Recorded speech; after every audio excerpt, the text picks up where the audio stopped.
Vous allez bien? J'ai une bonne ou une mauvaise nouvelle. C'est à voir comment vous allez la prendre. La bonne ou la mauvaise nouvelle, selon comment vous la recevrez, c'est que je ne termine pas aujourd'hui ma série de messages. J'étais parti sur on va clôturer, ça va être cool. Et le Saint-Esprit m'a poussé vraiment à remettre une couche. Sur la série Dieu est bon. Vous êtes avec moi? On est dans cette série déjà depuis, c'est le 6e message. Dieu est bon. Et Dieu est vraiment bon. Amen. Alléluia. Et je me lève tôt ce matin pour taper mon message qui était déjà tout dans mon cœur. Et puis là, Dieu remet sur mon cœur quelques discussions que j'ai eues, des choses. Et puis Saint-Esprit me dit, remets une couche encore sur la bonté de Dieu. Donc, on clôture la semaine prochaine. Normalement. Si je ne me réveille pas encore avec une pensée du cœur vraiment profonde sur la bonté de Dieu. Mais normalement, on termine la semaine prochaine. Et la semaine prochaine, on va faire différemment. Je ne vais pas spoiler, je ne vais pas trop vous expliquer. On va faire un peu différemment. Parce que j'ai commencé la série en vous disant la bonté de Dieu, elle amène la présence de Dieu. La déclaration de la bonté de Dieu amène la présence de Dieu. Vous vous souvenez ou pas? Pour ceux qui étaient là au début, je vous ai dit, on voit ça très fort dans la vie de Moïse, où Moïse dit « Fais-moi voir ta gloire », et puis Dieu ne lui fait pas voir la gloire de manière, ou du moins de la façon dont il l'attendrait. Dieu vient proclamer sa bonté. Vous connaissez ce passage? Moïse va sur la montagne et puis il dit « Fais-moi voir ta gloire ». Dieu ne lui dit pas non, mais Dieu lui montre comment ça marche. Et alors qu'il est là, qu'il est caché dans le creux du rocher, Dieu passe et Dieu lui déclare sa bonté. Et de ce passage, on trouve une clé extraordinaire. Déclarer la bonté de Dieu amène sa présence. C'est beau, hein? Et donc la semaine prochaine, c'est ce qu'on va faire. Donc, franchement, le rendez-vous est pris. Faites un petit coup de coude à votre voisin gentiment. Ne lui cassez pas une côte. Mais dites-lui, la semaine prochaine, on va faire ça d'une manière forte. On va faire Fire Tunnel, on va prier ensemble et on va faire un culte. Je ne vais pas tout vous dire, mais on va faire un culte inversé. On va commencer par la parole et on terminera par la louange. OK? Parce qu'on va déclarer puissamment la gloire et la bonté de Dieu. Et je suis sûr que Dieu va faire quelque chose. J'en suis sûr. Donc ça, c'est la semaine prochaine. Il faut être là la semaine prochaine. Hein? Le rendez-vous est pris, il faut être là la semaine prochaine. Ça va vraiment être bon. Ça, j'en suis sûr. Mais aujourd'hui, on va continuer sur la bonté de Dieu parce que pour bien déclarer la bonté de Dieu, vous savez quoi? Il faut la recevoir. Il faut la comprendre. Alors, je ne dis pas que grâce à la série de messages que je vous partage, vous avez tout compris ou j'ai tout compris. Ce n'est pas ça que je dis. Mais on a quand même progressé un petit peu, non? Il y a des choses quand même que vous allez retenir de cette série de messages. La bonté de Dieu dans toutes les circonstances. Et aujourd'hui encore, je voudrais vraiment insister sur cette bonté qui se révèle. Et elle se révèle parfois d'une manière étonnante dans notre vie. Et le message que Dieu a mis sur mon cœur ce jour, ce matin, donc c'est vraiment ce matin qui me l'a mis sur le cœur, ce message, c'est la bonté de Dieu quand les portes se ferment, ou quand la porte se ferme précisément. Quand Dieu ferme une porte, on a déjà vécu, levez pas vos mains, on a déjà tous vécu ça, Dieu ferme une porte. On se retrouve devant une porte fermée, littéralement. C'est une voie sans issue. On se dit, mais qu'est-ce qui se passe? Dieu, pourquoi tu fermes une porte? Si je vous dis comme ça, de but en blanc, un récit avec une porte que Dieu ferme, vous pensez à quoi? Trop facile, hein? J'espérais avoir d'autres réponses. Zut. C'est Noé, évidemment. Noé, vous connaissez ce récit? Noé, avec sa famille et tous les couples d'animaux, tous les couples d'espèces d'animaux rentrent dans l'arche et puis la Bible nous dit que Dieu ferme la porte. Vous connaissez ce passage?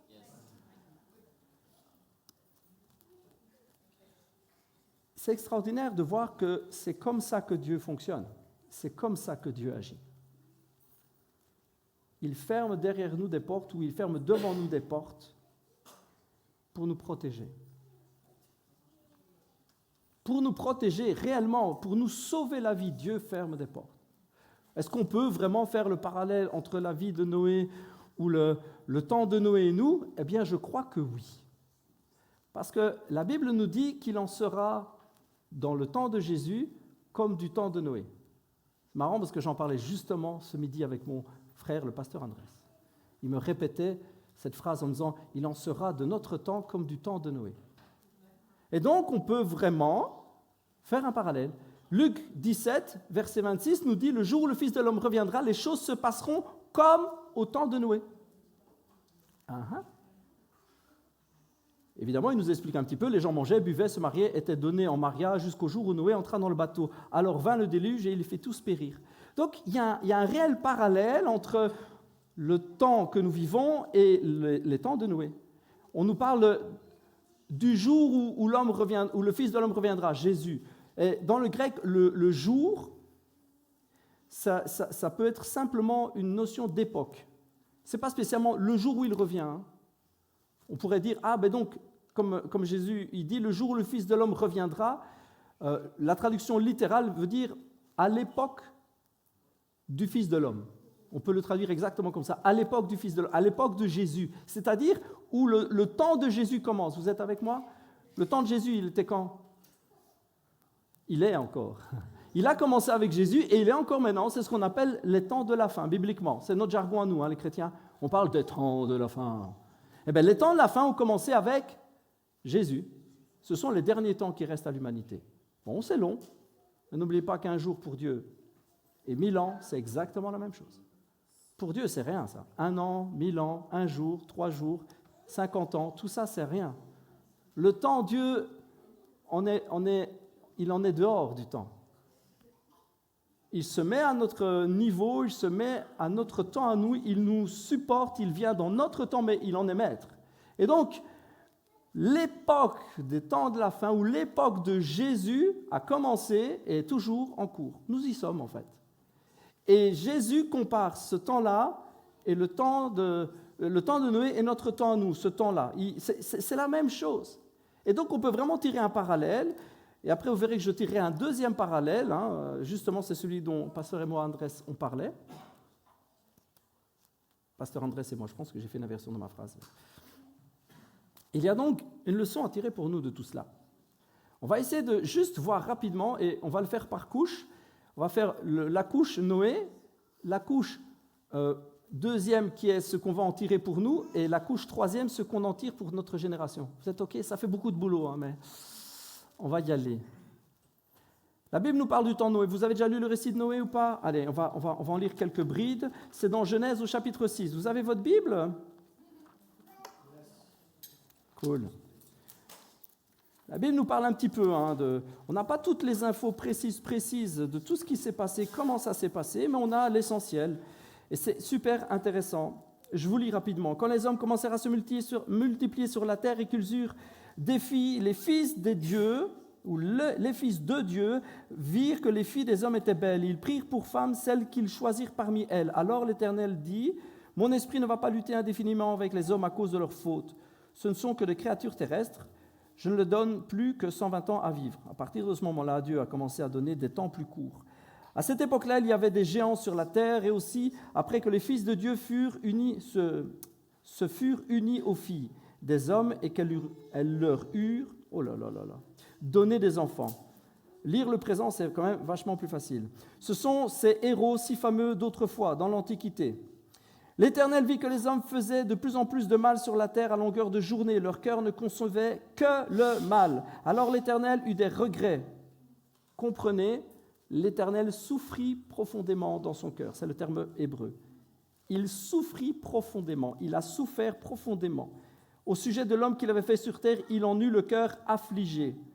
Le mot regret, on dit qu'après Dieu s'est repenti. Le mot regret là, c'est un mot qui dit qu'il a souffert profondément dans son cœur. Ça lui a fait énormément de mal.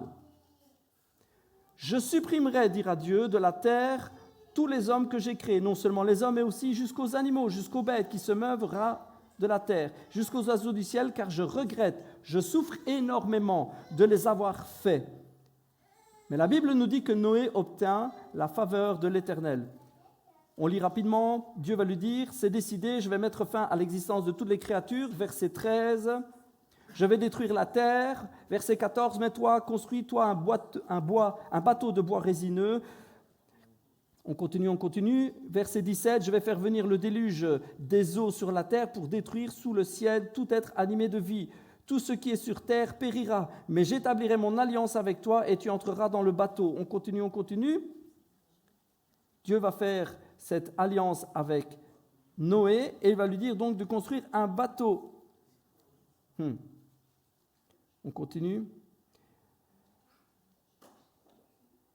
Je veux juste vous lire le passage que Dieu va fermer la porte, parce que c'est important.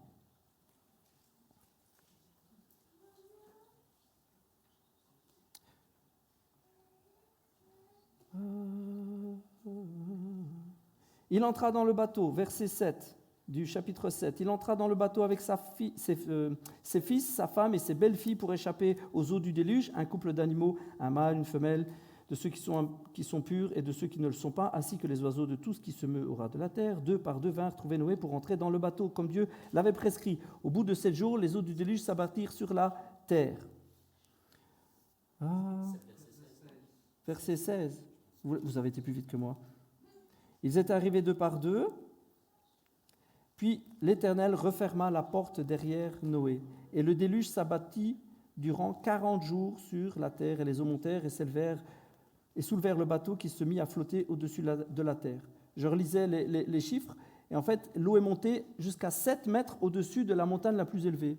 C'est quand même beaucoup, hein ? 7 mètres. Une année entière va s'écouler presque pour que l'eau parte. Et on nous dit que l'an 601 de la vie de Noé, donc ça on est passé au chapitre 8 et au verset 13, l'an 601 de la vie de Noé, le premier jour du premier mois, les eaux s'étaient retirées sur la terre. Et il est rentré l'an 600 de sa vie, 1 an. 1 an tenu caché avec une porte fermée par Dieu. Et puis, l'année est passée, la porte s'ouvre et la vie reprend. Verset 18, Noé sortit avec ses fils, sa femme et ses belles-filles, tous les animaux, les bêtes qui se meuvent à ras de la terre et les oiseaux, tous les êtres qui remuent sur la terre sortirent du bateau par famille. Noé érigea, verset 20, un autel pour l'Éternel, il prit de tous les animaux purs et de tous les oiseaux purs et les offrit en holocauste sur l'autel. L'Éternel sentit le parfum apaisant du sacrifice et se dit en lui-même, jamais plus je ne maudirai la terre à cause de l'homme, puisque le cœur de l'homme est porté au mal dès son enfance. Ben oui, mais alliance, je ne détruirai plus tous les êtres vivants comme je viens de le faire. Et là, une déclaration. Aussi longtemps que durera la terre, semaille et moisson, froid et chaleur, été et hiver, jour et nuit, jamais ne cesseront. Dieu fait des rimes aussi. Ça rime, hein? Aussi longtemps que durera la terre, semaille et moisson, froid et chaleur, été et hiver, jour et nuit, jamais ne cesseront. Je trouve ça tellement beau, Dieu fait même quelque chose qui rime, hein? Amen. Belle histoire, non? Ben non, pas belle histoire. Vous trouvez que c'est une belle histoire? Tout le monde meurt. Mais il y a quelque chose qu'il faut tirer de là. Alors on va essayer de faire ça en 3 temps, ok? On va avoir 3 points à chaque fois pour les 3 étapes. Premier, c'est le temps de Noé. La Bible nous parle de ce temps. On l'a lu vite ensemble, mais la Bible nous parle de ce temps en disant que à cette époque-là, il n'y a rien qui allait droit. Vous l'avez lu avec moi? Aux yeux de Dieu, les hommes s'étaient corrompus. Dieu observait ce qui se passait sur la terre, il vit que le monde était corrompu, car toute l'humanité suivait la voie du mal. Toute l'humanité. Ça, c'est le temps de Noé. Mais c'est un temps particulier. Si vous avez été attentifs, nous avons lu que les fils de Dieu s'étaient unis aux femmes. Alors, on n'a pas l'info sur ce que sont les fils de Dieu. On n'a pas l'info. Mais ce que la Bible nous dit, c'est que les enfants qui vont naître vont être des géants. Le temps de Noé, c'est un temps où la race humaine n'est plus vraiment une race humaine. Il y a une sorte de corruption de l'être, il y a une sorte de modification génétique. On nous dit qu'il y a des géants qui sont mi-hommes, mi-fils de Dieu, on ne sait pas trop ce que c'est. On n'a pas l'info exacte, mais on nous dit que c'est des géants.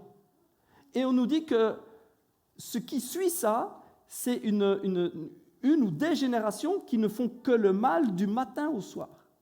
Alors, c'est important de savoir que quand la Bible dit « la pensée de leur cœur n'était tournée que vers le mal », le mot « pensée de leur cœur », c'est un mot super intéressant dans l'hébreu ancien, c'est le Strong 3336, vous voulez aller lire, vous pourrez. 33-36, c'est Yatzer. Yatzer, ça veut dire la forme, le but, mais aussi la structure et la charpente. Ça veut dire que la structure interne de l'homme était changée. Et cette structure le poussait au mal du matin au soir. Il y avait plus tout à fait toute la nature humaine de la création qui était en lui. Vous êtes avec moi? L'homme avait été changé de l'union d'hommes, des terriens comme nous, avec des êtres célestes, mais on ne sait pas trop quoi. Cette nature humaine avait changé. Et le résultat, c'était que c'était complètement bousillé. L'homme ne pouvait plus, c'était hors de sa portée de faire le bien. Il ne pouvait plus. Du matin au soir, sa structure interne, son architecture intérieure, toutes les connexions, son câblage à l'intérieur de tête faisait qu'il ne faisait que du mal. Du matin au soir. Alors si on a du mal parfois à comprendre pourquoi Dieu envoie le déluge, comme c'est un peu dur tout ça, c'était plus vraiment des hommes. C'était plus vraiment des hommes. L'homme n'était plus ce qu'il était. Et il était devenu pour l'homme impossible de faire le bien. C'est sa structure interne, son architecture, c'est fort quand même. Hein? J'espère que vous saisissez ce que ça veut dire. C'est énorme. L'homme n'était plus vraiment un homme. Ça, c'est le temps de Noé. À l'époque de Noé, la plupart des hommes, en fait, tous, apparemment, à part Noé, sont un peu comme ça. Il y a eu des mélanges, il y a eu des unions, il y a eu des mariages. D'ailleurs, vous remarquerez que la Bible insiste sur le fait qu'ils mariaient leurs enfants. Ils remariaient leurs enfants. Pourquoi? Vous vous êtes jamais dit pourquoi la Bible insiste sur le fait que du temps de Noé, on mariait les enfants, on mariait les enfants. Ok, on a compris. Aujourd'hui aussi, on fait des mariages. Mais c'était apparemment hyper important de se reproduire tout le temps et de reproduire les mêmes. Et de rester dans cette union bizarre. C'était quelque chose qui, voilà, tout le monde faisait ça. Il ne fallait surtout pas perdre ce changement qui avait l'air si génial, mais qui était en fait si pourri. Ça, c'est le temps de Noé. Ok, c'est important de savoir, c'est le temps de Noé. Et on nous dit que dans ce temps, il y a Noé. Point numéro 2, l'homme Noé. L'homme Noé est différent. La Bible nous dit, en parlant de Noé, elle nous dit quoi de Noé? Vous savez? Il était juste et intègre. Le mot intègre est hyper important. Le mot intègre, nous on voit toujours le sens un homme droit, intérieur, intègre, qui fait le bien. Ce n'est pas la racine du mot. La racine du mot c'est tamim, c'est-à-dire complet, entier, sain, S-A-I-N, santé. Sain. C'est-à-dire il était propre, il n'était pas mélangé. C'est pas sain avec T, c'est sain santé. Il était sans défaut, sans tache. C'est bizarre, hein? C'est ce que le mot veut dire. C'est le Strong 85-49. Complet, entier, sain, santé, sans défaut, sans tache. Vous êtes d'accord avec moi qu'il n'y a pas d'homme sans péché? C'est clair, ça. Il n'y a pas d'homme sans péché. La Bible nous dit qu'à part Jésus, il n'y a personne qui n'a jamais été sans péché. Donc, quand on dit qu'il était intègre, saint, sans tache, ça ne veut pas dire saint, sans tache, sans péché. Ou alors, la Bible ment quelques pages plus tard. Vous me suivez? C'est sa nature qui était saine. Il était saint. C'était encore un homme entièrement homme. C'est hyper important de comprendre tout ça. C'est hyper important de découvrir qu'en fait, Noé ne s'était pas mélangé. Le papa de Noé, apparemment, ne s'était pas mélangé. La maman de Noé ne s'était pas mélangée. Noé était un homme, encore homme. Et Dieu dit, non, ça, ce gars-là, il est encore saint. C'est encore un gars. Et en plus, il a une connexion avec Dieu. La Bible nous dit que Dieu pouvait parler à Noé et que Noé pouvait lui répondre. C'est-à-dire que dans son état non modifié, il était encore capable, c'est important de redire ce que je vous dis parce qu'on va en parler après, il était encore capable d'entendre Dieu. Les autres, on peut imaginer qu'ils n'entendaient plus Dieu, c'est fini, c'était plus possible pour eux, ils étaient modifiés. Mais Noé, lui, était capable d'entendre Dieu lui parler. Noé n'est pas mélangé, Noé est encore selon la création de Dieu, il est encore capable d'entendre sa voix. Ça, c'est l'homme Noé, ok? Il y a ensuite l'arche de Noé. Qu'est-ce que l'arche de Noé? Vous le savez, un bateau, une grosse barque. 150 mètres de long, 25 mètres de large, 15 mètres de haut. Ça en fait des planches. Sa famille, ses enfants vont devoir bosser pendant des mois et des années et hop, on a coupé une planche. Il n'y avait pas de scie circulaire, il n'y avait pas de marteau électrique, tout à la main. Ils ont dû construire un bateau énorme. C'est le moyen de sauvetage. C'est le lieu de sécurité. C'est ce qui va permettre à Noé de traverser ce moment-là. Et remarquez que Noé le fait sous la demande de Dieu, mais qui doit le faire de ses propres mains. Hyper encore important, on en reparle après. Le plan de Dieu, c'est le plan de Dieu, mais il prend place à travers les mains de Noé. Il prend place à travers le travail manuel de Noé.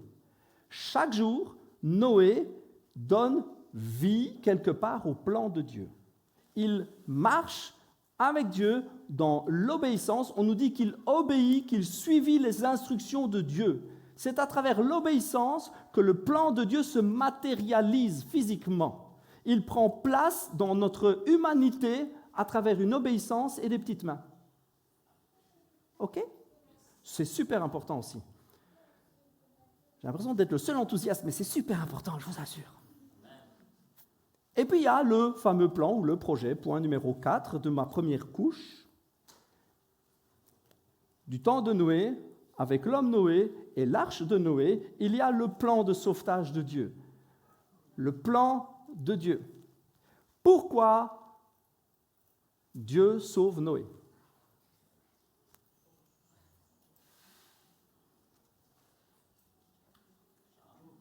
J'ai ma réponse. Elle vaut ce qu'elle vaut.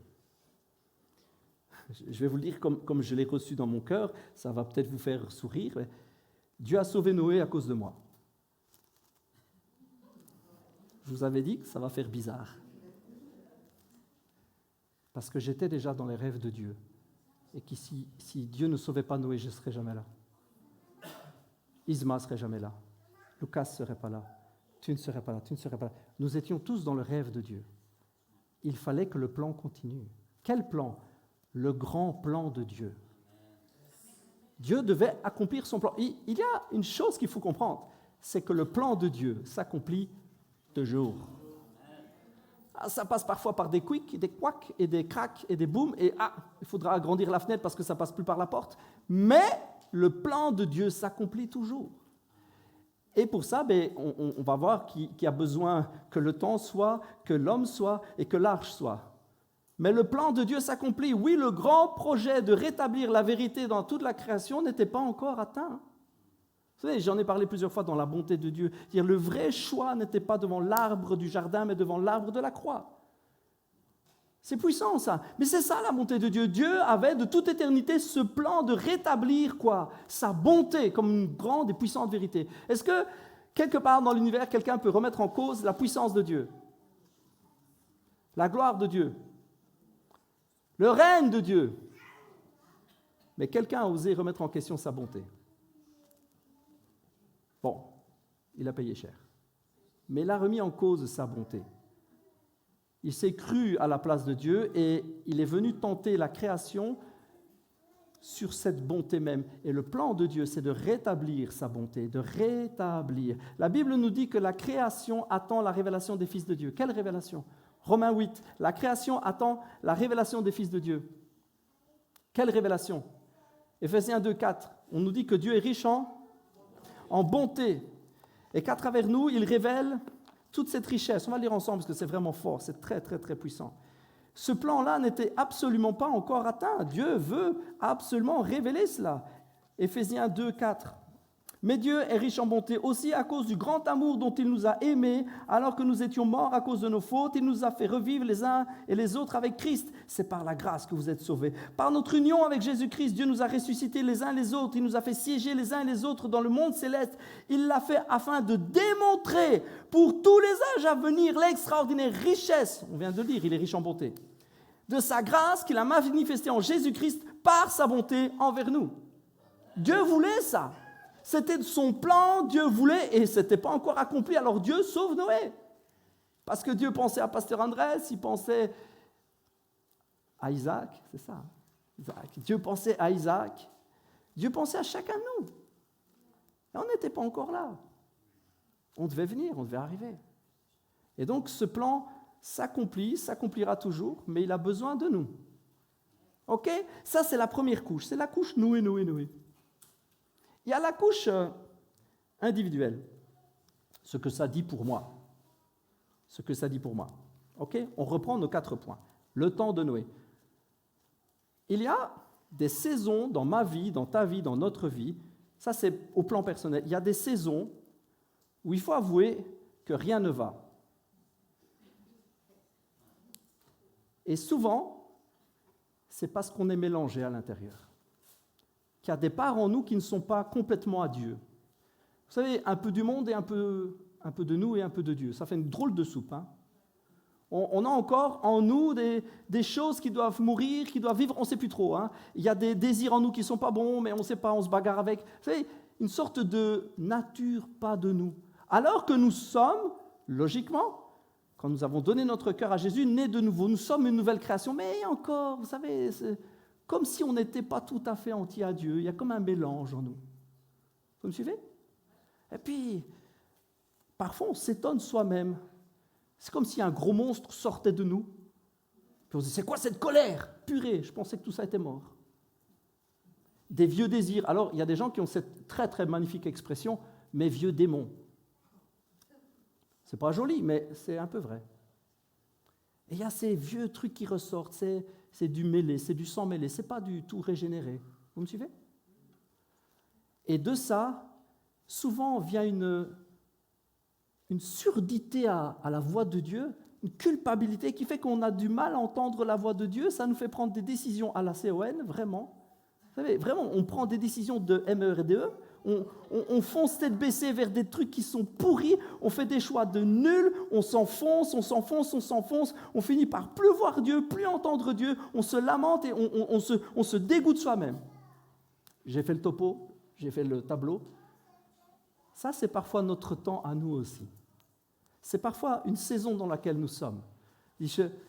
Seigneur, est-ce que je suis encore cet homme-là, cette femme-là que je pensais mort ou morte? Et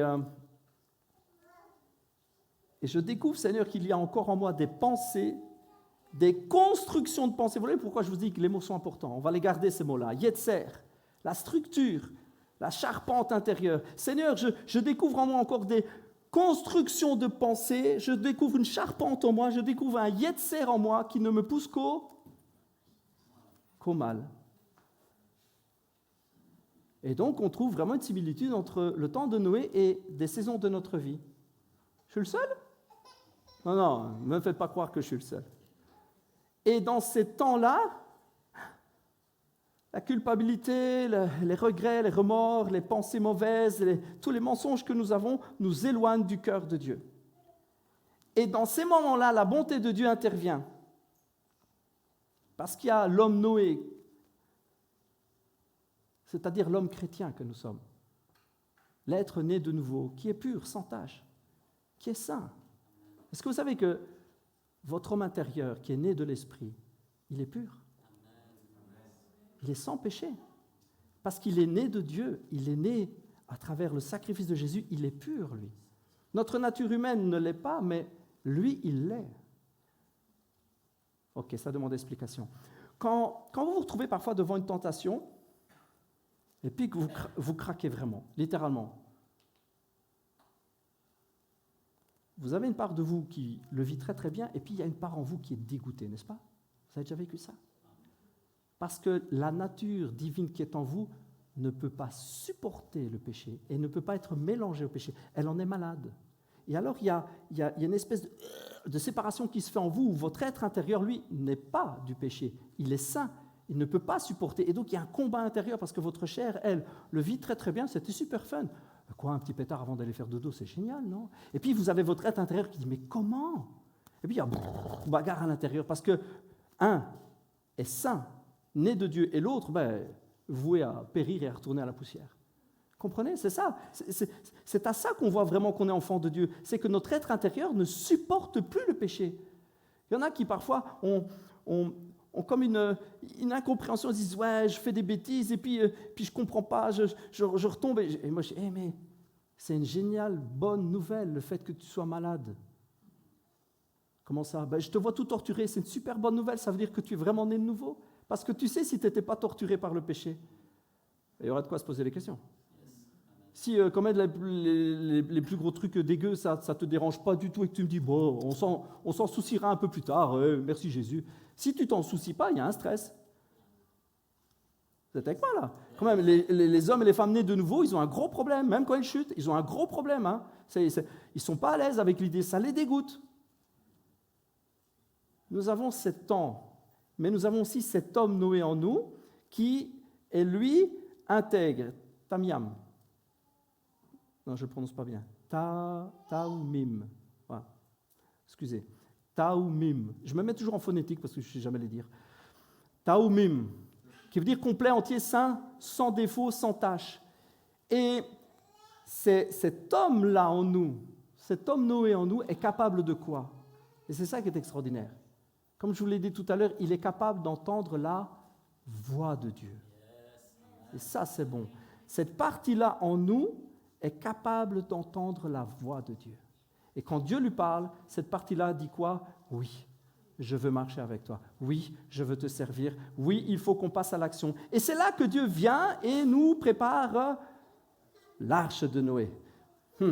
Il nous prépare ce lieu de sécurité, il nous prépare ce qui va être pour nous salutaire. Donc, c'est le troisième point de la deuxième couche. J'espère que vous me suivez dans tout ce que je raconte, parce que des fois, je me rends compte que je suis un peu compliqué.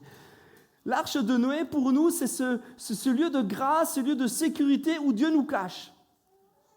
Il ferme la porte derrière, il ferme la porte pour qu'on ne puisse pas aller par là, et puis il en laisse une ouverte, et puis il nous fait foncer dedans, puis il nous met à l'écart, il nous met en sécurité, il nous met à part. Ça devient pour nous l'arche de Noé, c'est notre arche de Noé à nous, où nous sommes en sécurité. Bon, pour Noé, ça a duré de l'an 600 à l'an 601. Pour le peuple du désert, ça a duré 40 ans. Pour Moïse, avant, ça a duré aussi 40 ans. Je ne vous souhaite pas, une arche de Noé pendant 40 ans, je ne vous souhaite pas quand même. Hein. Mais il n'y a pas de temps à cela. Ce sera le temps nécessaire. C'est le temps nécessaire pour que Dieu nous parle. C'est le temps nécessaire pour que l'eau vienne. L'eau. Alors, je n'ai pas insisté sur l'eau du déluge, mais est-ce que vous avez déjà entendu ce verset qui dit « Après avoir été purifié par l'eau de la parole ». Ok, vous ne le connaissez pas, c'est pas grave. L'eau de la parole. Et il y a ce temps d'eau qui vient, ce temps de parole où nous sommes capables d'entendre la voix de Dieu. Dieu nous met à l'écart, Dieu nous parle et Dieu nous change de l'intérieur. Vous êtes avec moi? C'est super cool.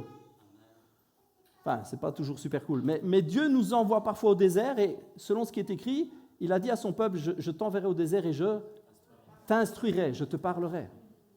Je te mets à l'écart, pourquoi? Pour te sauver la vie. Et je dis souvent, quand je prêche sur le désert, il y a vraiment quelque chose qui est frappant dans le désert, c'est qu'il y a une partie du peuple qui meurt dans le désert pour qu'une autre puisse vivre. Il y a toute une génération qui meurt pour qu'une autre puisse vivre. Il y a la génération avec la pensée et la mentalité d'esclave qui meurt pour que l'homme libre puisse continuer. Et dans ce temps de sécurité dans l'arche, il y a cette nature mélangée qui est en dehors de l'arche, cette nature mélangée de tous ces hommes qui ne sont plus des hommes, cette nature en nous qui n'est pas cette nature divine. C'est pas ce côté, je suis né de nouveau, toute cette nature ancienne, il faut qu'elle meure et Dieu nous met à l'écart, il nous parle pour que le reste meure. Et que ce soit lavé par l'eau de la parole, à l'image du déluge. Vous me suivez? Il y a une fameuse similitude quand même. Hein?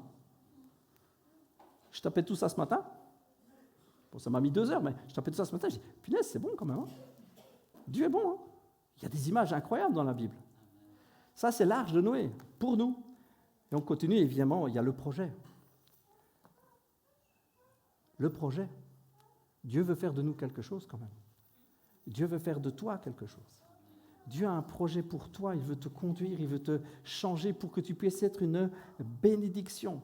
Il veut qu'à travers ta vie et à travers les moments de vie, la bonté soit révélée et que tu puisses enfin la découvrir. La Bible dit, je vous ai lu le passage, que la création attend cette révélation. Toute la nature attendait, à la sortie de l'arche de Noé, tout le monde attendait, toute la nature, les arbres attendaient que Noé sorte et que tout recommence, que tout parte de plus belle. La Bible nous dit que Noé va lancer une petite colombe, Il avait fait une toute petite fenêtre tout en haut. Il va lancer une colombe, elle va voler, puis elle va revenir, elle a une branche d'olivier. Bon, il se dit, OK, il y a des endroits où il y a des arbres qui dépassent, mais il n'y a pas encore d'endroit où elle peut rester. Donc il la récupère, et puis les jours passent, et puis il la relance, et puis là, elle ne revient plus. Elle a enfin trouvé un endroit pour se poser. Et puis l'arche s'arrête entre des rochers, j'imagine, elle se pose un peu en équilibre, et puis elle reste là, les eaux continuent à descendre, et puis enfin, la porte s'ouvre, et la nature peut enfin recommencer. C'est comme si la nature disait « Ah, ça y est Noé, on recommence ». Et c'est le projet que Dieu veut pour toi. Il veut qu'à travers ta sortie de l'arche, ce projet de révélation de bonté, tout autour de toi, tout le monde autour de toi, la nature entière, tout attend qu'enfin tu sortes de ce désert, tu sortes de ce bateau et qu'enfin tu reprennes vie. Nous l'avons lu ensemble, à la sortie du bateau, qu'est-ce qui va se passer? À la sortie du bateau, Noé va consacrer des animaux, il va faire un sacrifice, c'est tout un rituel qui est là pour remercier Dieu et un signe d'engagement, d'alliance envers Dieu. Et c'est beau parce que Dieu sent ça, Dieu entend ça, dit « Ah, t'es sorti du bateau, hein. Tu vois, on va recommencer. » Et Dieu va dire « Eh bien, tu sais quoi, Noé, c'est fini, je ne ferai plus ça. Je ne ferai plus ça. On repart à zéro et ça va bien se passer. Je ne ferai plus ça. » C'est beau et c'est ce que Dieu veut pour toi. Il veut que tu sortes de ton arche après le temps passé. Une fois que tout a été lavé, il veut que tu sortes et que tu puisses recommencer. Il veut te faire aller un step plus loin. Et tout autour de toi, il faut que tu réalises que spirituellement, tout autour de toi attend cela. Je sais bien que pour nous, on a juste l'impression de vivre notre petite vie tranquille, mais ce n'est pas vrai. Autour de nous, il y a des enjeux spirituels énormes. Il y a l'avenir de tes enfants, il y a l'avenir de ta famille, il y a l'avenir de tes voisins. Ce n'est pas que tout est dans ta main, ce n'est pas ça, mais tout est lié. Il y a des actions que toi seul tu pourras faire, et sans le savoir, tout autour de toi attend cela. Est-ce que vous réalisez parfois qu'en fait, les gens dans votre rue attendent ça? Bon, vous vous dites, c'est parce qu'ils ne connaissent pas la petite mamie du coin, parce qu'elle, si on me dit qu'elle attend, alors là, c'est qu'il ne la connaît pas. Ok, ça ne se voit peut-être pas comme ça, mais l'aspiration profonde de leur cœur, l'homme attend ça, l'homme espère ça. Qu'est-ce que vous croyez? L'homme, la plupart des gens sont tristes et brisés à l'intérieur et n'ont qu'un espoir. Ils ont qu'une envie, même parfois inconsciente, c'est qu'on vienne leur prêcher l'évangile en fait. Ils ont besoin d'entendre ça. C'est vrai, tout le monde n'acceptera pas l'évangile. Ça, je suis d'accord avec vous. C'est vrai, c'est une réalité. Mais pour beaucoup, c'est juste une attente méconnue. Ils ne le savent pas. Dieu attend cela. Dieu nous mène parfois à travers la barque, à travers l'arche, avec la porte fermée. Il nous mène en sécurité pour nous parler. Parce que son but, c'est que nous sortions de l'arche avec une nouvelle consécration, un nouveau désir de le servir, avec une envie renouvelée de vivre avec lui. La Bible nous dit que Noé a vécu combien d'années après le déluge? Une paire d'années. 350 ans. Après le déluge, il a vécu 350 ans. Bon, ok. Nous, ça nous fait quand même bizarre de lire ça, mais 350 ans.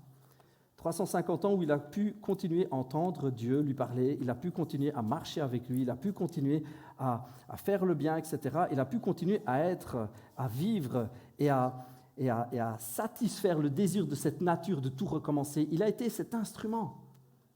Comprenez que si nous sommes là aujourd'hui, c'est parce que Noé a obéi, est entré dans l'arche, a survécu et est sorti. Nous sommes tous ses descendants. Ça, c'est la couche, moi, personnelle. Et puis, il y a la couche pour l'humanité. On recommence? Allez, on recommence. Yeah. On recommence. Je reviens, pic, pic, pic. Le temps de Noé, qui sera plus ou moins ou même tout à fait le même que maintenant. Et là, il y a quand même quelque chose qu'il faut savoir. C'est qu'effectivement, les temps de Noé sont exactement les mêmes que maintenant, et les temps de maintenant sont exactement les mêmes que ceux de Noé. Mais maintenant, c'est beaucoup plus subtil. J'en ai encore fait l'expérience ce matin. Bon, je ne vais pas tout dire, sinon je vais m'attirer les foudres d'une de mes filles, mais j'ai encore vécu ça ce matin. Est-ce que vous savez que la structure intérieure, les pensées, les câblages de la tête de vos enfants est modifiée. Jour après jour, après jour, après jour. Ah, aujourd'hui, ce n'est pas des êtres célestes qui sont descendus faire des enfants. Aujourd'hui, c'est quand même un être de lumière. Ah, je ne l'ai pas. Bon, c'est un autre être de lumière. Oui, je suis parti en combat contre le téléphone. Vous avez remarqué, j'en parle beaucoup. Oh, un être de lumière. Vous avez vu, il s'allume. Bon, c'était une fête. Merci. À travers le téléphone, la télévision, les réseaux sociaux, petit à petit, on change la structure des gens. Je dis, oh, Pasteur Miguel, là, franchement, t'es complotiste, t'exagères. Eh bien non. On change vraiment les gens. À un tel point que des fois, on se demande s'ils réagissent encore comme des vrais gens. Vous avez déjà eu ça? Ce matin, j'ai fait l'expérience. Je suis désolé, je ne dirai pas laquelle de mes filles. Ça, vous avez une chance sur 3. Je lui dis juste, d'une manière assez gentille, parce que je ne suis pas super toujours très doux, mais je fais des efforts. Je lui dis juste, je vais diminuer un petit peu ton temps de téléphone. Sachez que pour un jeune, c'est presque l'insulte suprême. Hein. Tout d'un coup a surgi un monstre. Comme ça. Je dis, oula, c'est quoi ça? C'est moi qui mets au monde cet enfant? Enfin non, c'est ma femme, mais c'est moi qui suis le père. Et je disais à ma femme, avec un très grand sérieux, on en a parlé ce matin, je lui dis, mais est-ce que tu vois la manipulation de nos enfants? Mais c'est un truc de fou. Je lui dis que je vais diminuer son temps, elle est prête à me mordre. Je dis, mais c'est un truc de ma boule. Je dis, moi, je suis né sans téléphone. Vous aussi? Les jeunes, non. Mais la plupart, on est né sans téléphone, hein, et on est sain d'esprit, je pense. Hein, ça va, on n'est pas fous, on est normaux quand même. Hein, Evelyne? Et là, moi, si on me dit, tu diminues un peu ton temps d'écran, je dis, ouais, écoute, tu sais quoi, on essaiera d'aller plus à l'essentiel, quoi. Enfin, si tu veux causer avec quelqu'un, tu iras plus vite à l'essentiel. Mais je veux dire, ça ne nous explose pas le crâne en disant, ouais, comment je vais faire, comment je vais survivre, mais tu t'imagines pas, comment c'est possible, c'est inimaginable, t'es le seul père au monde qui fait ça.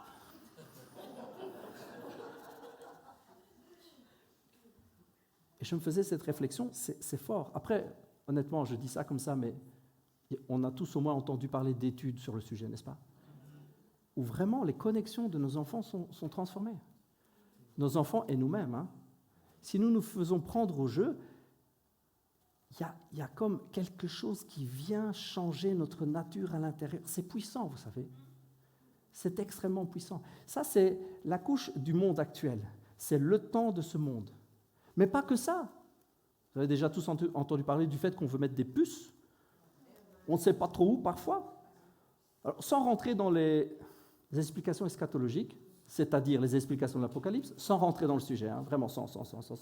Je ne fais que passer devant. Je ne parle pas de Marc, de la bête de Bazar, je ne parle pas de tout ça. Mais juste, on parle quand même de changer, de mettre des puces dans les hommes. On pourrait améliorer leur mémoire, par exemple, leur capacité, un truc ou un autre. Et là, tout doucement, on se dit, mais attendez, les copains, on ne sera plus des hommes alors. Hein. On ne sera plus vraiment des hommes. Hein. Le jour où tu as une puce à l'intérieur qui décuple, je ne sais pas moi, ton calcul mental, tu n'es pas à l'abri qu'ils appuient sur un bouton et tu n'as plus de liberté de penser aussi, je sais pas. Oui, je sais, je suis hyper complotiste, mais imaginez qu'on veut faire ça aux enfants. Imaginez qu'on en est déjà, alors nous, on ne sait pas tout ce qui se passe dans le monde, mais on sait qu'on en est déjà certainement quelque part dans un laboratoire à chipoter l'ADN, hein, à scaffoter, à mélanger des trucs, à faire les apprentis sorciers. Mais ce qui sort de là, est-ce que c'est vraiment un homme ou une femme? Ou un je ne sais pas quoi? Est-ce que c'est encore cette nature de Dieu? Et donc, le temps de Noé est de retour, les amis. Ça, c'est le temps de Noé qui revient. Où l'homme ne sera peut-être même plus l'homme. Vous savez, je me suis souvent retrouvé devant... Je pensais, pourquoi Dieu, quand même, le déluge, c'est dur. Pourquoi Dieu, quand même, a demandé à Israël de tuer les plusieurs pays qui sont autour? C'était rêche, quand même, non? Est-ce que vous avez lu qu'il y avait la race des géants, là, dans ces pays-là? Non? Explication. quand le pays d'Israël sort d'Égypte, Dieu l'envoie à Canaan pour prendre possession du pays promis, et puis ils vont faire l'exploration du pays, et puis les explorateurs, ils reviennent, ils disent quoi? Alors le pays, il est génial, hein. Alors le miel, le lait, des raisins comme des bananes, c'est génial. Mais par contre, il y a les enfants d'Anak, de la race des géants. Ils étaient comme ça, et nous, on était tout petits, tout petits, tout petits. Bon, ils ont un peu exagéré le truc, hein. Même si les gens ils faisaient 3, 4, 5 mètres, ils n'étaient pas des sauterelles, il ne faut pas exagérer. Les gars ne faisaient pas 30 mètres. Mais vous comprenez, on peut se dire, Dieu était quand même dur, il a fait tuer les pays aux alentours. Mais c'était des hommes à 100% ou pas? On ne sait pas. Il y a beaucoup de spécialistes de la Bible qui pensent que c'était encore des mélanges qui avaient été faits. Hein. Et ça avait donné des géants. Et donc Dieu dit, oui, les Réphilim et tout ça, les enfants d'Anak. Et Dieu dit, non, ça je ne veux pas, ça, ce n'est pas des êtres humains à 100%. Donc, vous savez, ça s'est déjà fait, ça s'est répété et ça revient. Alors maintenant, c'est une forme un peu différente. Hein. Maintenant, on a appris à faire ça soft et caché. Maintenant, on fait ça d'une manière insinueuse. C'est-à-dire qu'on trafique la pensée de l'intérieur sans chipoter sur l'extérieur. Enfin, quoique, on chipote quand même pas mal sur l'extérieur aussi. C'est ce temps-là. Pour notre humanité, on est de nouveau de retour à la pensée du cœur de l'homme est modifiée et est tout le temps pensée vers le mal. Tout le temps, le yetzer de l'homme, sa structure intérieure, a été modifié par la télévision, les publicités, tout ce que vous voulez, par tout ça, c'est modifié pour qu'il ne fasse que le mal.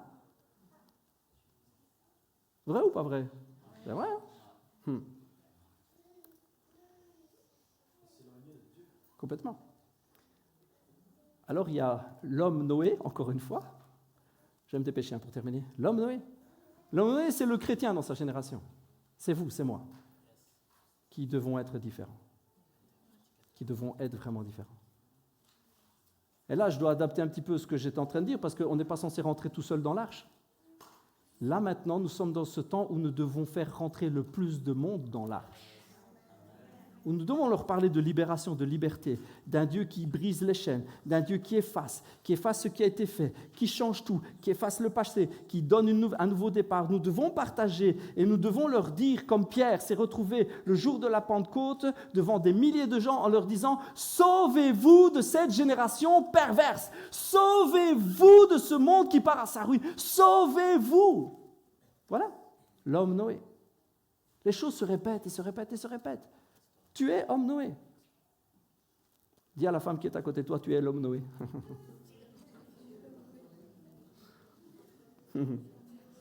Tu es toi aussi, parce que la femme peut faire tic-tic avec toi aussi. Hein. Tu es l'homme Noé qui doit faire rentrer un maximum de gens dans cette arche. Parce que tu sais quoi? Dieu va fermer la porte. Jésus est arrivé, Jésus a ouvert le chemin, Jésus a dit « Je suis la porte, celui qui passe par moi à la vie éternelle, les brebis, elles passent par moi, celui qui passe sur le côté, c'est des voleurs, c'est ceux qui déchirent, qui détruisent, qui dérobent, c'est des meurtriers. Non, celui qui passe par ce vrai chemin, qui passe par cette porte ouverte, est sauvé. » Nous sommes dans cette embarcation, j'en arrive à l'arche de Noé, cette embarcation, l'arche de Noé qui est l'Église, qui est la communauté des croyants, qui est ce bateau humain, l'Église est censée être un bateau de secours, une arche pour le monde, où nous efforçons de faire entrer les gens, viens, passe par Jésus, entre dans la communauté. Je parle de l'Église, pas le bâtiment, hein. La communauté des chrétiens, rentre dans ce bateau, rentre, passe par Jésus, viens dans cette arche. Sois sauvé toi aussi, sois sauvé parce que oui, le déluge vient. Alors c'est plus le déluge de l'eau. La Bible nous dit quoi? Que la terre est réservée pour quoi? Cette terre-ci, là, maintenant. C'est plus pour l'eau, c'est pour le feu. Dieu va purifier tout ça. Pourquoi? Parce qu'on arrive à une époque où l'homme n'est plus homme. Il n'est plus maître de ses pensées, il est trafiqué de l'intérieur, et même peut-être trafiqué de l'extérieur. C'est plus un homme, c'est plus une femme, on ne sait plus ce que c'est. Tellement modifié. Moi, je suis parfois effaré de l'effet d'un film, d'une série, l'effet d'une chanson, l'effet d'une connexion Internet, d'une connexion de téléphone sur un être humain. Je suis effaré, ça. Est-ce que je suis le seul? Ok, je suis un peu le Don Quichotte des téléphones, je suis parti là, hein. Ah, vous m'arrêterez plus, je suis parti. Oh, mes enfants, vous inquiétez pas, ils le savent. Je suis parti à la guerre contre les téléphones et contre les réseaux sociaux. Vraiment, je hais ça. Je suis parti contre ça. Et je sais qu'on peut faire des bonnes choses avec ça. Je sais. Eh oui, les flingues ont sauvé des vies aussi, bien sûr. Mais c'est le fruit qu'on regarde, le fruit général qu'on regarde. Le fruit général, il est mauvais. Le fruit général, il est mauvais pour les enfants. On pourrait faire des statistiques, je ne sais pas combien d'enfants ont été sauvés par leur téléphone. Je ne sais pas. Combien d'enfants ont été sauvés par leur téléphone? C'est une catastrophe. Et cette arche, cette église, c'est le plan de Dieu qui se matérialise. Vous vous souvenez, je vous ai dit, il faut retenir les mots, qui se matérialise à travers les petites mains que nous sommes. Le plan de Dieu, ce salut pour l'humanité, se matérialise. Il prend vie, il prend réalité dans le monde humain à travers les petites mains que nous sommes. Nous sommes censés obéir, travailler, nous mettre à l'œuvre et construire jour après jour après jour cette arche. C'est à travers nos petites mains, c'est à travers nos petits pieds, nos petites bouches, c'est à travers nous, les petits chrétiens, que Dieu construit ce bateau de sauvetage. C'est à travers nous qu'il construit son église. Il a dit à Pierre, tu es pierre, sur cette pierre, je bâtirai mon église. Ça se passe comment? Ça se passe par l'obéissance, ça se passe par un cœur qui entend, ça se passe par l'homme Noé qui entend, parce que lui, il peut entendre. Ce monde n'entend plus. Lui, il peut entendre la voix de Dieu. Il dit, Seigneur, il faut faire quelque chose. Seigneur, je veux aller. Seigneur, je veux. Va, construis une arche, construis une église. Vas-y, bâtis et bâtis encore. Travaille de tes mains. Sois obéissant, consacre-toi, mets-toi à part pour ça. Bosse. Parce que le projet, et je termine avec ça, le fameux projet pour Dieu est toujours d'actualité. Ce projet de salut est toujours d'actualité. Cette bonté veut encore se révéler. Dieu veut encore révéler sa bonté. La nature, le monde, aussi mauvais soit-il, aussi pourri soit-il, aussi noyé dans le péché qu'il est, ce monde, en réalité, a besoin, même sans le savoir, a besoin de son sauveur. Il attend. La Bible nous dit que la création, elle soupire, elle attend, elle gémit, elle est là. C'est une torture continuelle. Elle attend la révélation, elle attend la bonté de Dieu qui prend place. Elle attend que l'Église, elle attend cette arche, elle attend l'homme Noé, elle attend l'arche Noé, elle attend cela, elle attend que l'Église prenne sa place. Elle attend pour qu'enfin la porte puisse s'ouvrir et que tout puisse recommencer. Parce que vous savez quoi? C'est ce que la Bible nous promet. C'est la bonne nouvelle. La Bible nous promet que tout va recommencer. La Bible nous promet qu'il y a de nouveaux cieux, une nouvelle terre.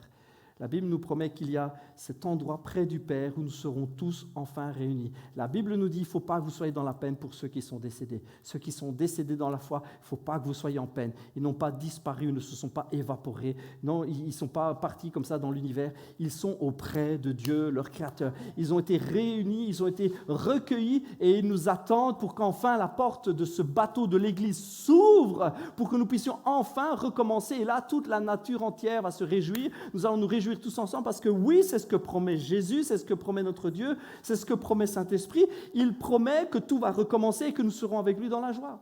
Il y a un nouveau départ. Ce plan-là est vraiment d'actualité. C'est son plan. C'est extraordinaire la bonté de Dieu. Et tout ça prend place avec nos petites mains. Il prend place, ce projet extraordinaire prend place quand nous nous mettons à l'œuvre. Alors vous avez entendu, c'était le temps de Noé, c'est parfois le temps de Noé pour nous-mêmes, c'est le temps de Noé maintenant pour notre génération. Il y a l'homme Noé de l'époque, il y a l'homme Noé en moi, il y a l'homme Noé que je suis pour la génération de maintenant, il y a l'arche Noé de l'époque, l'arche de Noé pour moi, il y a l'arche de Noé que nous sommes tous ensemble pour cette génération. Et il y a toujours derrière le plan de Dieu, il y a toujours la bonté de Dieu. Il y a toujours cette bonté qui veut se révéler. Oui, si nous voulons vraiment avancer avec Dieu, il faut recevoir cette bonté. Vous voyez, au travers de toute l'histoire, au travers de notre vie, au travers de toute l'humanité, la bonté de Dieu se révèle avec un plan de sauvetage. À chaque moment, à chaque époque, à chaque stade, à chaque saison de notre vie, il y a il y a un plan de Dieu, il y a une bonté de Dieu qui se révèle pour un sauvetage. Alors évidemment, moi je vous dis tout cela pour que nous prenions conscience de la bonté de Dieu, mais que nous prenions conscience aussi de notre devoir. Le devoir que nous avons de travailler pour Dieu et de travailler pour ce monde, de travailler à l'arche, de travailler à la construction de l'Église, de travailler à ce que ce plan puisse prendre place. Vous êtes avec moi? Dieu est bon et Dieu veut le révéler. Alors on va terminer cet office en prenant ensemble la communion. C'est pas grave, une fois n'est pas coutume, on peut le faire à la fin, hein, ça ne change rien. On va prendre la communion ensemble, mais vraiment d'une manière particulière. On va le prendre en signe d'alliance. Vous êtes OK? On va le prendre en signe d'alliance parce qu'on dit, Seigneur, je veux vraiment recevoir ta bonté, je veux partager ta bonté, je veux vivre ta bonté. Aujourd'hui, voilà, on a partagé ensemble sur les portes, la porte que Dieu ferme, la sécurité que Dieu met pour sauver des vies. Dieu parfois ferme une porte dans notre dos, il nous protège, il nous met à l'écart, il nous met à part. Et nous voulons rentrer dans cette alliance, Seigneur, je veux que tu fasses ça dans ma vie et je veux pouvoir être un instrument pour ma génération. Je voudrais qu'on prenne la communion ensemble avec cet état d'esprit. En disant, Seigneur, je veux me mettre à part pour toi, je veux être un instrument pour toi, je veux travailler pour toi. Vous êtes OK? Alors, les jeunes vont distribuer la communion. Je vais vous inviter à vous mettre debout pour tous ceux qui veulent y participer. On va prendre la communion vraiment avec une idée d'alliance. On s'engage. Seigneur, je veux recevoir et je veux marcher dans ta bonté, mais je veux la partager. Seigneur, merci pour cette mise à l'écart que tu fais dans mon cœur. Merci parce que tu fermes la porte derrière moi dans le lieu secret. Tu me tiens près de toi, tu me fermes près de toi. Et c'est pour mon bien parce que tu veux me parler, tu veux me changer, tu veux me purifier. Il y a tout un travail à faire en moi. Et merci aussi pour ce travail d'église, Seigneur. Je veux me joindre à ce travail. Je veux être un témoin. Je veux marcher avec toi. Je veux vraiment participer à la construction de l'église. Spirituellement, je veux participer à ça. Je veux porter ma pierre à l'édifice. Seigneur, je veux vraiment que ce bateau sauve un maximum de gens. Je veux que l'arche que nous sommes sauve un maximum de gens. Seigneur, je veux qu'un maximum passe par la porte. Seigneur, je veux travailler de mes mains. Seigneur, et je veux m'engager avec toi. À travers ce repas, Seigneur, à travers cette communion, je reçois toute ta grâce, ta bénédiction. Je reçois le sacrifice, je reçois le pardon de mes péchés, mais je m'engage avec toi. Merci beaucoup. Je m'engage avec toi, Seigneur Jésus.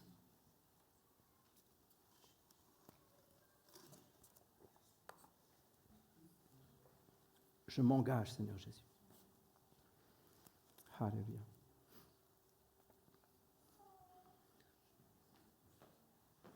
Alléluia. Merci, Seigneur Jésus.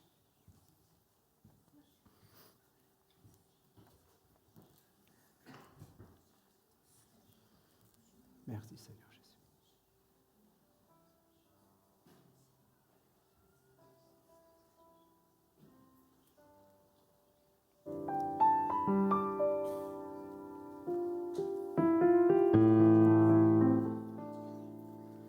Seigneur, je veux reconnaître que dans ma vie, vraiment, tu prends soin de moi. Tellement de fois, tu m'as mis à l'écart, Seigneur, pour me protéger. Seigneur, aujourd'hui, je veux me rendre disponible, Seigneur, pour que tu puisses sauver d'autres personnes. Je veux me rendre disponible, Seigneur, pour toi. Je veux être à l'œuvre, Seigneur. Je veux participer à l'édification de ton Église, Seigneur. Je veux. Tant de fois, j'ai vu ta main à l'œuvre dans ma vie, Seigneur. Je ne suis pas sauvé pour être servi, mais je suis sauvé pour servir les autres. Et Seigneur, merci parce que tu m'as tellement de fois protégé, mis à part, gardé au creux de ta main. Tant de fois, tu m'as fait pénétrer dans cette arche. Tant de fois, tu m'as fait rentrer parce qu'il y avait des choses mêlées en moi qui devaient mourir. Des choses mêlées en moi, des choses qui n'étaient pas selon la nature divine. Il y a tellement de choses qui devaient mourir en moi, Seigneur. Et tu as pris le temps qu'il fallait avec moi, Seigneur. Merci. Merci beaucoup. Tellement de choses qui devaient en moi, Seigneur, prendre fin. Seigneur, et tu m'as mis à part. Et je veux aujourd'hui, Seigneur, te servir. Alors, pendant que nous prenons la communion, je vais faire un appel premièrement aux personnes qui sont dans ce genre de saison, qui voient qu'il y a en elles, qu'il y a dans leur cœur, une vie mêlée, qu'il y a comme deux natures. D'une part, la nature divine qui ne veut pas du péché, et puis il y a cette nature humaine, cette nature dégénérée, cette nature mauvaise, cette nature fausse, cette nature salie, cette nature qui n'est plus de Dieu, qui n'est plus divine, cette nature-là qui pousse à faire le mal. Je fais un appel à ceux qui sont en combat dans leur cœur. On va prendre la communion ensemble et vous allez saisir la délivrance. Je fais un appel à ceux qui se battent contre des addictions, qui se battent contre des péchés, qui se battent contre leur propre chair et contre leur propre nature. Je parle ici à un cœur qui se tient à genoux parfois et qui dit « Seigneur, j'en ai marre de qui je suis, j'en ai marre de moi-même, j'en ai marre de mes péchés, j'en ai marre de ma nature. Seigneur, je me dégoûte moi-même, Seigneur, je ne veux plus être cette personne-là. » Je parle à quelqu'un cet après-midi qui se bat contre lui-même.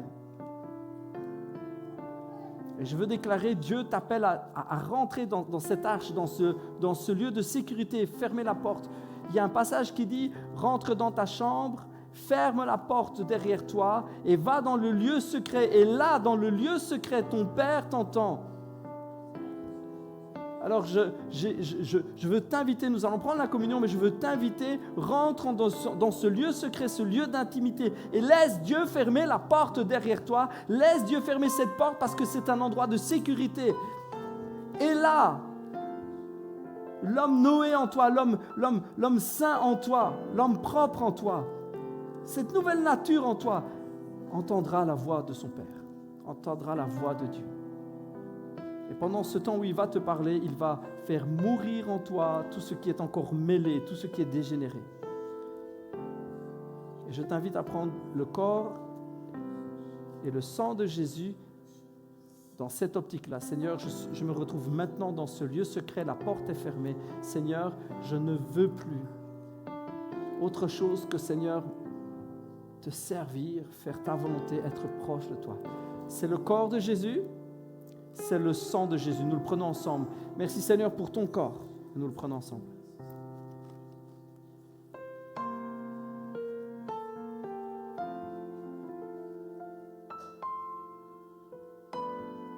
C'est le sang de Jésus. Là où tu es dans le lieu secret, où tu es, la porte est fermée. Dans ce lieu secret-là, Jésus te restaure, Jésus te lave, Jésus te purifie. Nous le prenons ensemble. C'est le sang de Jésus.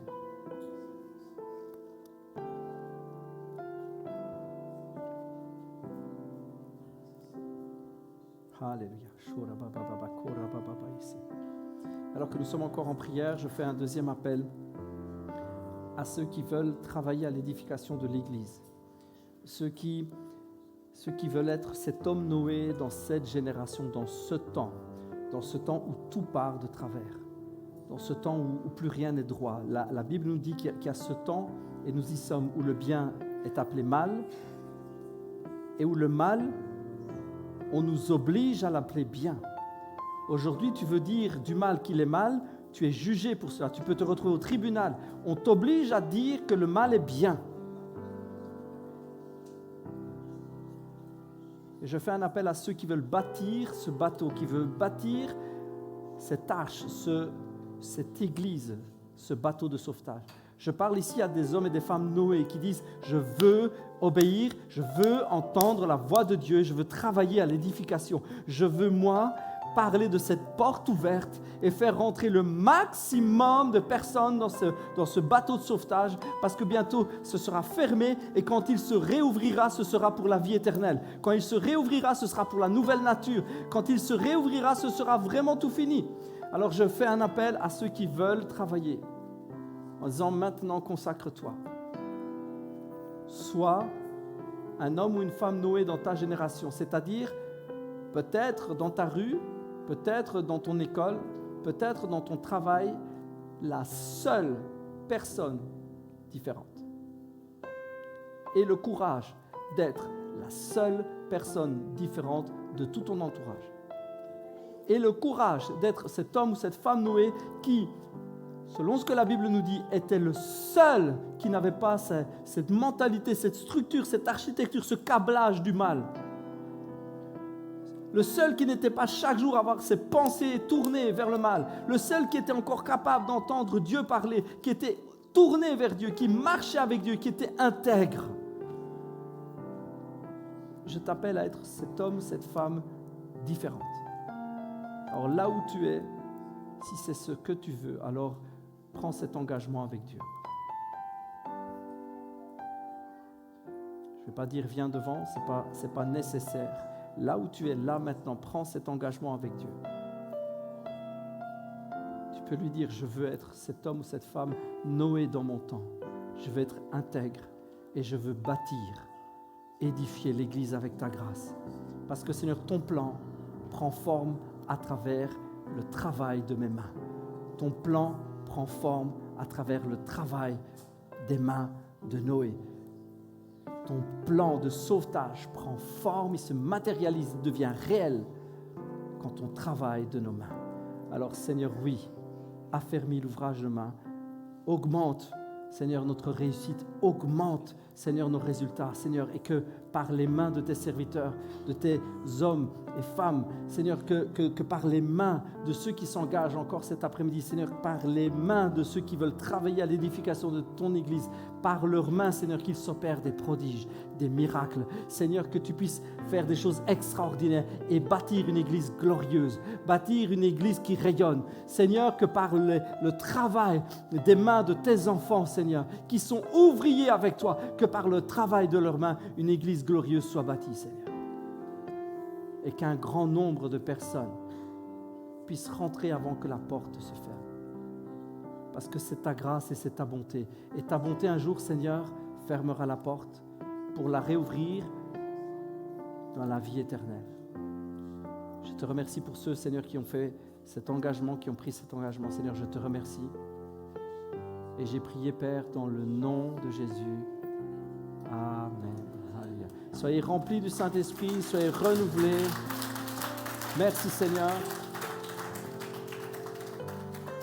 Je vous le répète, la semaine prochaine, on fera un culte spécial, vraiment pour que Dieu agisse puissamment. On va déclarer la bonté de Dieu, on va repasser sur notre cœur plein de sujets de bonté, on va revoir ensemble des résumés des messages, et puis on prendra un moment de louange pour que la gloire de Dieu se manifeste. Vous êtes OK avec ça? C'est un programme qui vous dit? Rassurez-moi quand même, je ne suis pas le seul. Il ne faut pas qu'il parte. Et il ne faut pas que vous partiez. Il y a des photos à montrer de l'aire de jeu, donc la collecte. Ah oui, ok, d'accord. Ben, dis-le au micro. Apparemment, il y a des photos à montrer. Vous savez, on avait, à travers l'action des biscuits, de la vente des biscuits de Noël, on avait récolté des fonds pour une aire de jeu. Vous vous souvenez ou pas? Voilà. Eh bien, on a des photos là, des foyas. Donc, on va sans doute les voir apparaître là. À un moment donné. Là, pour l'instant, c'est encore moi.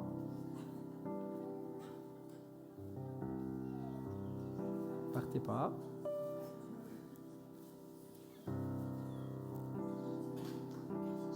J'insiste, la semaine prochaine, soyez là. Ça va être vraiment le feu. Ça va être bon. Dieu est vraiment bon. Ah oui, j'avais à cœur de vous dire aussi, c'est vrai, je l'avais noté. Oh, merci pour ce temps de pause où je peux réfléchir. J'avais noté, je vais relire ce que j'avais noté. Vous m'accordez encore 2 minutes? Mais c'est vraiment 2 minutes. Hein. Pourtant, c'était en rouge. C'était en rouge sur mon écran. C'était en rouge. J'étais censé vous lire ça. Dimanche prochain sera spécial. Je ne veux pas spoiler le truc, mais je vous invite à être présent. D'ailleurs, sans trop expliquer, on sera dimanche. Je terminerai la série. Préparez cette semaine. Cherchez à rencontrer sa bonté. Déclarez sa bonté. Et choisissez sa bonté. Préparez-vous. OK? Je vous lance le défi de vous mettre à part toute une semaine. Vous êtes partant, ça? Mis à part, je n'ai de téléphone. Amen, pas amen. C'est pas obligatoire, mais préparez-vous. Honnêtement, ça veut dire ne jetez pas le téléphone par la fenêtre en disant « Ah chérie, j'ai pas pu te prévenir parce que Pasteur Miguel il a dit pas de téléphone, alors je l'ai jeté. » Non, j'ai pas dit ça. Jeûnez de réseaux sociaux si c'est possible. Scrollez plus. Vous n'usez plus les pouces. Ça sert à rien. Si c'est possible, jeûner de télévision, de séries, de Netflix. Ah, je vous mets la pression, je le sens. Je le sens là. Ouh. Ah. Mais restez avec moi encore 2 secondes. Si c'est possible, jeûnez des réseaux sociaux. Jeûnez des séries, de Netflix et tout ça. Passez un max de temps à écouter de la louange. Passez du temps à lire la Bible. Prenez chaque jour un temps à part. Je vous promets, je recevais ce matin que dimanche prochain, ça va dégommer. Mais préparez-vous. Prenez du temps et allez dans la présence du Père. Allez, prenez du temps avec lui, parlez-lui et croyez à sa bonté. Au-dessus de tout, croyez-le. Ok? Je vous lance ce défi. Ouais. Amen. Je lance le défi.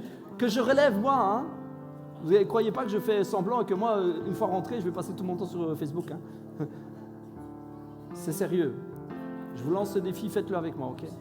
Et je suis sûr que la semaine prochaine, Dieu va faire quelque chose d'extraordinaire. Pas parce qu'on va le mériter en faisant tout ça, mais parce qu'on va se préparer. Et puis Dieu va pouvoir être libre de déverser sa gloire. Ok? Allez, c'est la semaine prochaine ça. On a les photos? Voilà. Alors, regardez l'aire de jeu qui a été payée. Ben, c'est bien, c'est du tout nouveau, tout neuf. Hein?